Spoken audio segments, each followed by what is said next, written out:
We're talking with USC all-time great Anthony Davis on a bonus edition of the Past Our Prime podcast. And Anthony, you've got a big event coming up this weekend in Newport Beach. Can you tell us a little bit about it? Well, the event coming up is basically going to be a talk about my beginnings with Nike and how I developed, how I started wearing the shoe.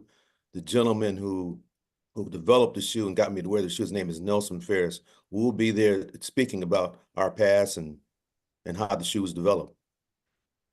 Yeah, it's called The Rise of Anthony Davis and Nike, an in-person chat with USC legend Anthony Davis and Nike innovator Nelson Ferris this Saturday at 3:30 at the Pacific Club in Newport Beach. For more information, please call 949-955-1123. That's 949-955-1123. Now, Anthony, not to give it away, but well, maybe to give it away a little bit, tell us a little bit about how you got involved with this little-known shoe company that nobody had heard of back then called, I think it was called Nike, right? Basically, the company was called Blue Ribbon Sports at first. And we were 1972. We were playing Oregon up in Oregon. It was a cold, rainy day. And this guy approached us and said, you know, we got these shoes we're trying to develop, and we're a running shoe. And I said, well, okay.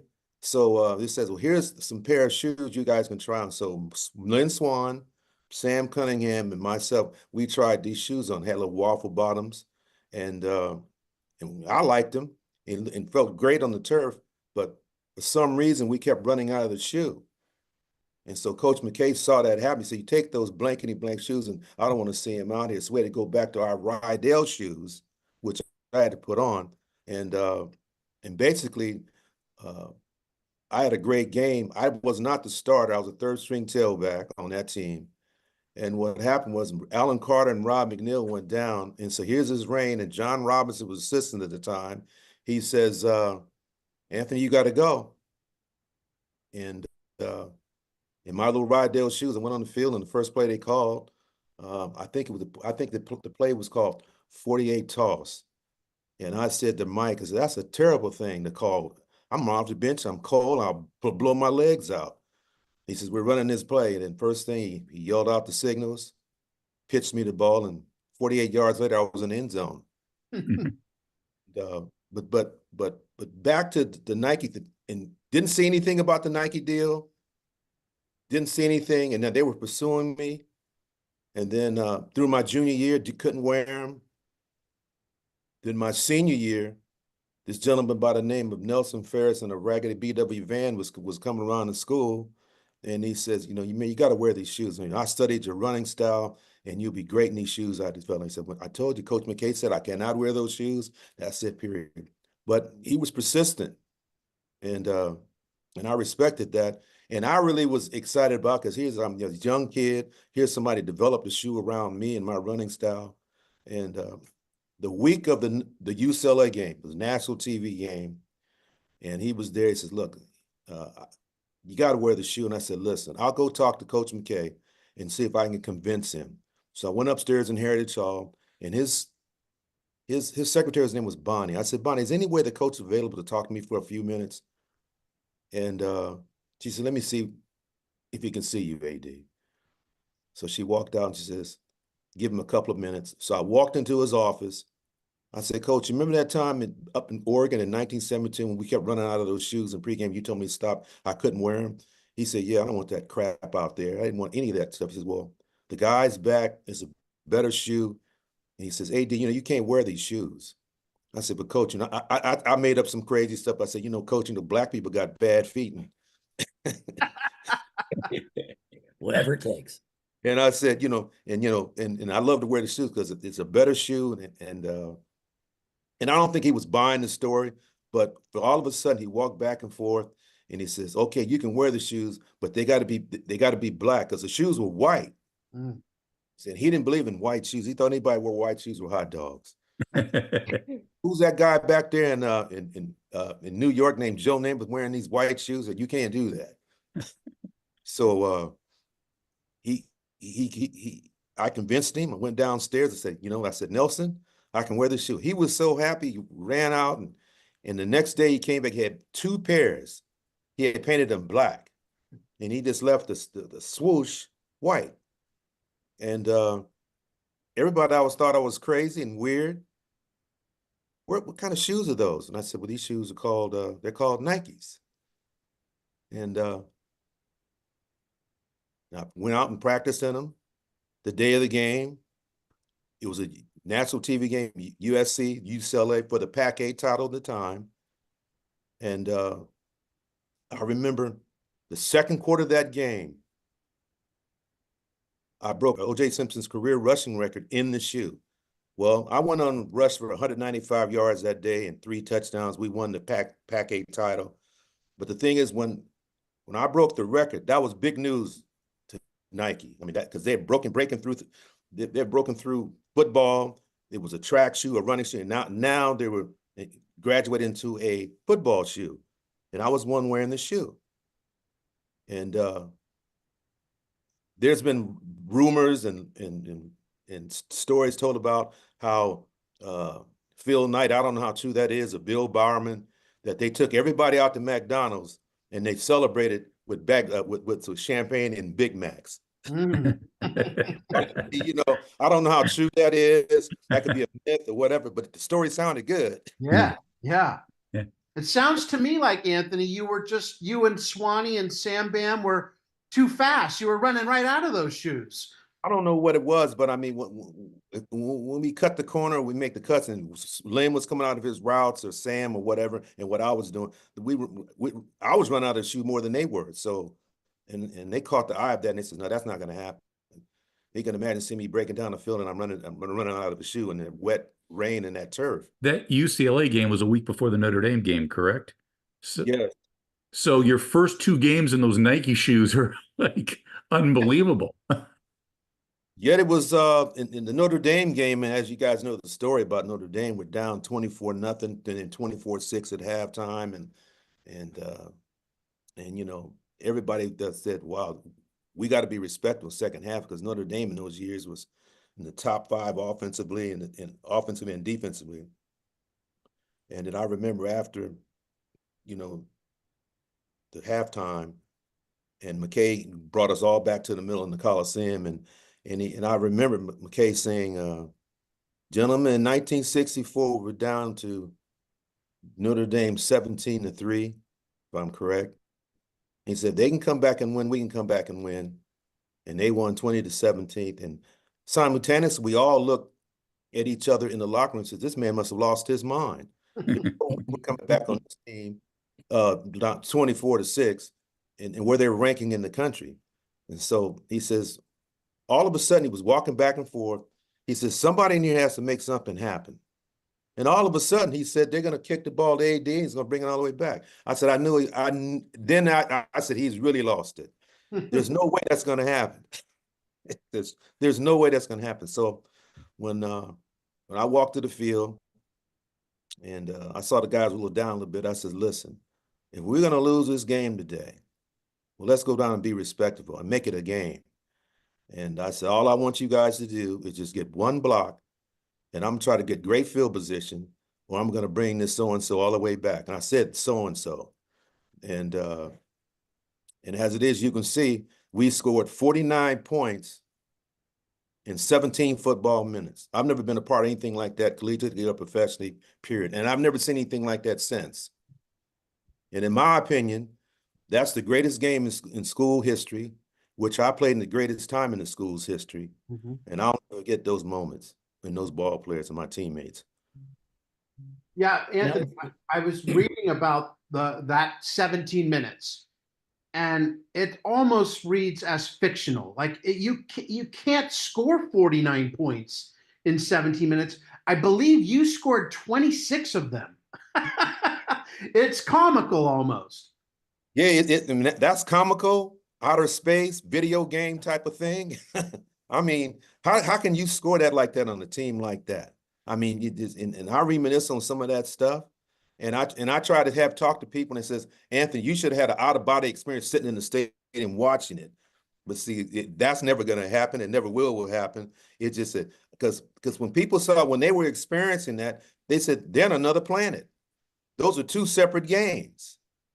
Two separate games. The first half was one, the second half was another. I mean, when scored 49 points like that was unbelievable. And was there a point in that game where you noticed that Notre Dame knew they were in trouble? You know, I really don't. I think the kick return just took a lot of wind out of their sails. I mean, some things in a football game or in a situation, you can change the momentum, and that changed the momentum when they saw something like that. If they go from 24-0 to 55-24 and then open it up with a 102-yard kick return, I mean, that just takes it out of you. And here it comes. And then the next time when we kicked off to them, Big David Lewis hit that guy. I don't know anybody remember that film, but he hit him and the whole stadium just roared. That's how much of a devastating hit that he had on that guy. And then from that point on, we just steamrolled him. I remember watching that game on television. It was a Saturday of Thanksgiving weekend. And when it was 24, and the Notre Dame was kind of slowly building this 24-point lead. So you're like watching this game and you're feeling, I almost felt sorry for you guys. And then you score at the end of the half. I'm going, okay, maybe. And then the kickoff return, it's almost like you broke their spirit at some point there. And maybe it was the kickoff return. Well, if that didn't break them, I mean, everything else did, because of a combination of everything. I mean, that was a start. I mean, because that was my second score before the half, and then in the beginning of the second half, and that had to break their spirit. I mean, I talked to the late Mike Fanning, we became teammates at the Rams, and when he saw me, he says, "God, I'm glad." I said, "We're on the same team now, Mike." And I asked him, I said, "What happened to you guys in the second half of that game in 1974?" He said, "You just took the wind out of our sails." I said, "Well, I'm glad it was your win, not mine." That would have cost us a national championship. Basically, that had been ended. In those years, they voted for the Heisman prior to that USC Notre Dame game. Do you think you win that Heisman? I think you do. If they would have counted that game. I'm gonna tell you, gentlemen, this, and I'm gonna tell most of you fans, the Trojan fans, and let me say this to you. In the combination of my career of rushing all-purpose yards, after that game, our kick return team set all the Pac-8 records and the NCAA record kickoff return. And after that game, I had my all-purpose yards were better than Griffin's. So they credit me for how they vote for the Heisman Trophy now. Mm-hmm. If they'd have waited till after that game, I believe I win that trophy. Yeah, I think so. No Now, question. if you're not wearing the Nike shoes, do you think you still put up those numbers? Did the Nike shoes help you basically achieve that? Well, the shoes felt great on me. I mean, I don't know if that would have happened, but I mean, since I had the shoes on, I'm gonna give them credit for it, because that's the right answer, Anthony. That's the right answer. But what made them feel different from like your normal shoes you were wearing? There's something you felt when you put them on that was different? When I put them on, the way he developed that shoe, because the cleats went up around the side of my foot. They weren't really flat, but it was like there were spikes right around the edge of the shoe. And when I would cut precisely. I mean, when I planted, boom, I was right out of my cut. And they fit me like a glove. So when I laced them up, it was no give or take. It was just like a glove on my foot. And the construction of the shoe was just unbelievable. It was ahead of its time. You win that game, Anthony, and you're on the cover of Sports Illustrated for the third time. What was that like back in the day when Sports Illustrated was the biggest thing in sports, and there you are on the cover of it? Well, that was amazing. When that cover came out, it was a fold-out cover. I understand that Sports Illustrated, that's the only fold-out cover they've ever had. And I was a fold-out cover. And for me to be on there, that young guy with that Nike shoe on there, and that's another thing that really just catapulted Nike too, was that shoe. And that shoe was on the cover. And I remember talking to guys like Ronnie Lott, and years later, he says, "Man, when I was in junior high school, we were trying to get those shoes. We couldn't them because there was no manufacturing. It was a handmade shoe. So the fact of me being the one with that shoe on the cover of Sports Illustrated, in those years, it was a worldwide cover. And so it wasn't like regional the way it is now, but it was world, went everywhere. I don't know how many covers I've signed over the years. It's got to be in the thousands. I don't know. But I tell you, that's a famous cover, a great cover. Anthony, you're a football player. You're known around campus. Everyone wants a piece of you. What was it about Nelson that made you go, yeah, I'm going to go with that guy? What was it? And I know you guys are still good friends now. Man, it was it was his persistence. It was his belief in me and the young company at the time that and they wanted me.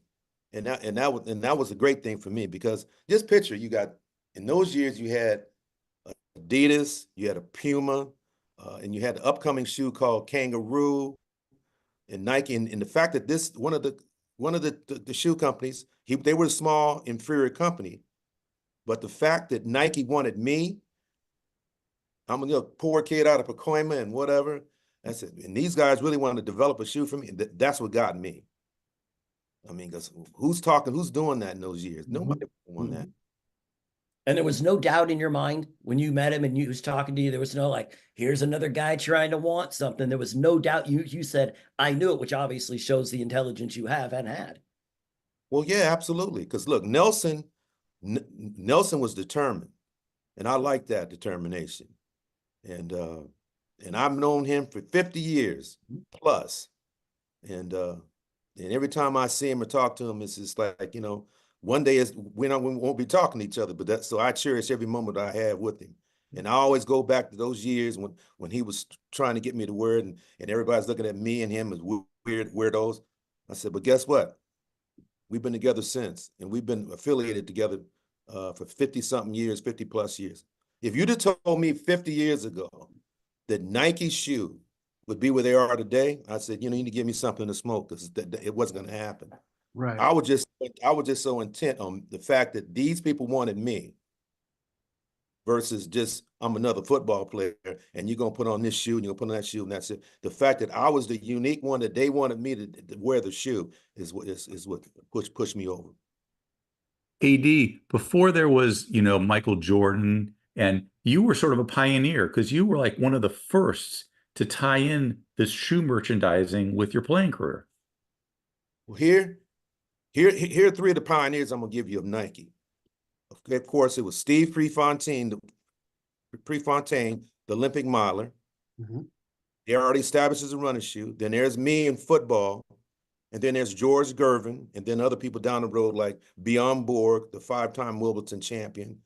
So those were the four pioneers of Nike before Jordan. Jordan was 11 years old when I first put those shoes on. He was 11 years old. So, I mean, I don't know if Jordan knows of me or whatever, but they need to know their history, because when they were little boys, I was wearing the shoe. And those pioneers with those, and a lot of people really don't know the pioneers of Nike. I know they did a film they called Prefontaine, but I'm just a whole wrong picture of Nike. A lot of people, I don't think people really know that. They don't know that I wore a handmade shoe, hand painted with a marker, not paint, a marker. And the fact that I went out and made history in those shoes. And the shoe was part of the greatest game in SC's history. Well, look, Anthony, I mean, we get paid to know this, the three of us, and I can't speak for Mark or Bill, but, I've watched you guys my whole life. I didn't know. Yeah. So I had no idea. It really is not only amazing to find this out, but you really were. I mean, you took a chance. It's not like it was a September game against, no disrespect, I won't even name a team, but you're talking about putting these shoes on against UCLA and Notre Dame when it mattered the most. And then the Rose Bowl, I assume, after that. So it was unbelievable timing on your part. Well, here's the thing, and everybody knows that everything in life is timing, right place, right time, whatever. I happen to be in the 74 year, wearing Nike, 3 great games, UCLA, Notre Dame, the 1970 Rose Bowl. I'm wearing those shoes in those 3 games. And then we on to win the national title there with a national title year in those shoes. I set all the record in those shoes. And that's what people really don't know and understand about those are the last 3 games of that year and that season. The fact that we did what we did it's unbelievable. And I'll challenge any SC person, anybody want to talk about the teams of now and the teams of the past. I'm just going to be very biased. I'm going to say it now. People who knew back in that period of time, that was the greatest period in school history. And what a lot of people don't know, and I'll challenge anybody too, the 70 decade, which I played in, is the greatest decade in SC history and the NCAA history because of all the national championship rings and runs in all the sports. And football anchored everything. And a lot of people don't know John McKay was the head coach and the athletic director at the same time. So he had a hand on everything overall. And if you're looking down, you know I'm representing you well. Very much so. Very much so. Anthony, let me ask you this. You have those couple games. Were you the only one wearing the shoes? Did you have any teammates that were like, hey, bud, hook me up? No, I was the only one wearing them. That's crazy. Only one wearing them. And then I don't know if McKay would have let that happen. He let me do it because I guess he had faith in what was going on because I was adamant about the shoe because I liked the shoe. But it was even better when I got it. But the guys on the team thought it was sort of strange for me to wear that shoe. They weren't familiar with the shoe, and no one wore the shoe. I'm the only one who wore the shoe. As matter of fact, in the next level, in the professional ranks, I was the only one wearing the shoe then. Wow. So you won 5 championships at USC, 2 in football, 3 in baseball. And people don't realize what a good baseball player you were. Did you go to Coach Dado after the football season and say, hey, you got to let me use these Nikes for the baseball season too? Well, here's the thing. My 74 year, I didn't play baseball in my 74 year. So technically, I'm probably the Nike's first 2-sport athlete. But it didn't happen because what happened, I was drafted in the World Football League. I had to leave school, and I couldn't, scholarship was avoided after that. So I had to make a choice. So I left school. So I didn't get to wear it for Dado. What I definitely would have, and Nelson would have developed something around that. So you're like Bo Jackson, actually. Yeah. You were before Bo Jackson owes an allegiance to you because you were the first football baseball guy. Well, yes. I mean, I was the first 2. I mean, what Dion and Bo did, I could have done. So I was a top pick out of high school by the Baltimore Orioles, and when I came to SC. My intentions, because I knew I was going to be, because I was a 3rd string guy, even though I was in high school, All-American and all that. But my emphasis was baseball. And when I went to SC, I pretty much think I was just going to play baseball and eventually come on out and sign professionally in baseball. Matter of fact, Baltimore they wanted me out of high school right away. And then I remember having a discussion with the late Rod Dado, my coach, coached me in baseball and gave me a lot of advice. He goes, Tiger, he used that word a lot, Tiger. He says, Tiger, I don't care what you did in a football field, but you being a switch hitter in baseball and playing all outfield position and your anchor position be center field. He said, your career is in baseball. I don't care what you did in football, the career is in baseball. And you know something? And I started getting nicked up in the pros and everything else, and then had a terrible pro career based on a lot of different crazy things. That's another story one day. I'll never forget, I was sitting in the locker room at Tampa Bay, and I'd hurt my shoulder a little bit, and I can hear his voice. And I can hear the scout from the Baltimore says, you should have got to play baseball. and I realized I made a mistake then, but people don't realize that I played on 3 straight baseball teams, and I was on 3 of the 5 straight baseball teams at USC. That's never been done in history. To win the College World Series? Yeah. 1 in 3 years. Yeah. I was part of the 70 to 74 5 straight national title teams. I was on 3 of the 5 straight. And so when the Twins drafted you, was there ever a shot of thinking, I think I'm going to try the baseball thing?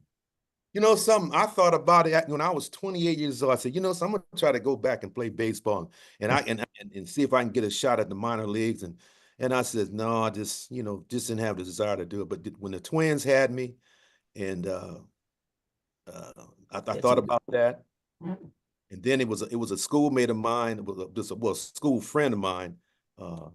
His cousin grew up around the street when I was out of San Fernando. His name was Lyman Bostock. I'm sure you know. Yeah, sure do. Yeah.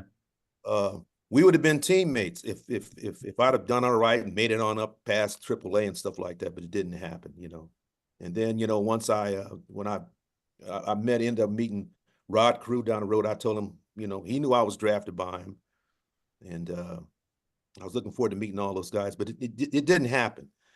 It wasn't in the cards, and I just moved on. Mm-hmm.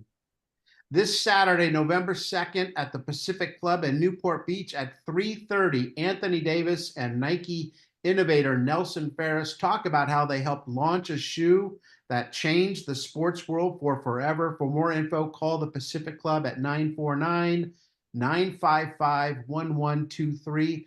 Anthony, hope you have a great turnout for that. You like doing these kind of things? Well, sure. I mean, you see how I'm running my mouth. Yeah. I mean, I could talk on forever.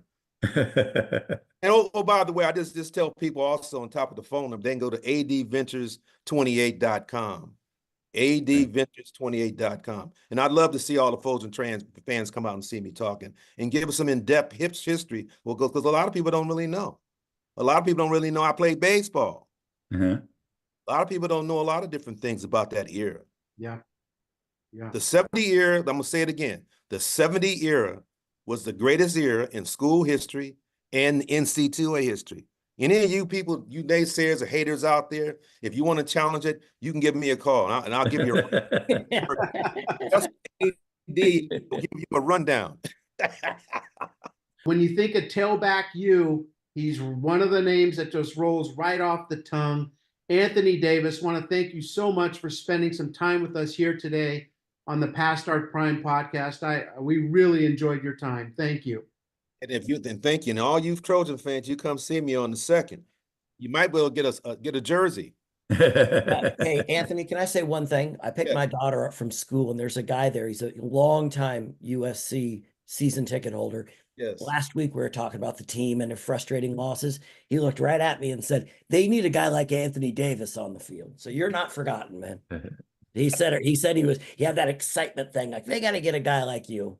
I'm going to tell Richard that I talked to you. He was so excited to say that. Well, bless his heart and tell him to come on down to Pacific. Right. See me, and we might have something for him. We'll have something. I'm going to pass that on to him. To pass him on. Come on down. I'm going to. And I'll be glad to talk to him and sign him. Thank you, Anthony. Thank you so much, man. Thank you, guys. Well, there you have it. Anthony Davis, one of the all-time greats at USC. Great baseball player, great football player. He did it all. He's one of the greatest running backs they've ever had. I mean, I know like they put the Heisman stuff. They ought to put some up of guys like him that maybe didn't win the Heisman, but were just as good as the guys that did. He was amazing. Like they said, there's not too many guys. Jordan, they had Jordan rules. I didn't know they had Anthony Davis rules because they changed the Heisman Trophy thing, voting early for Archie Griffin.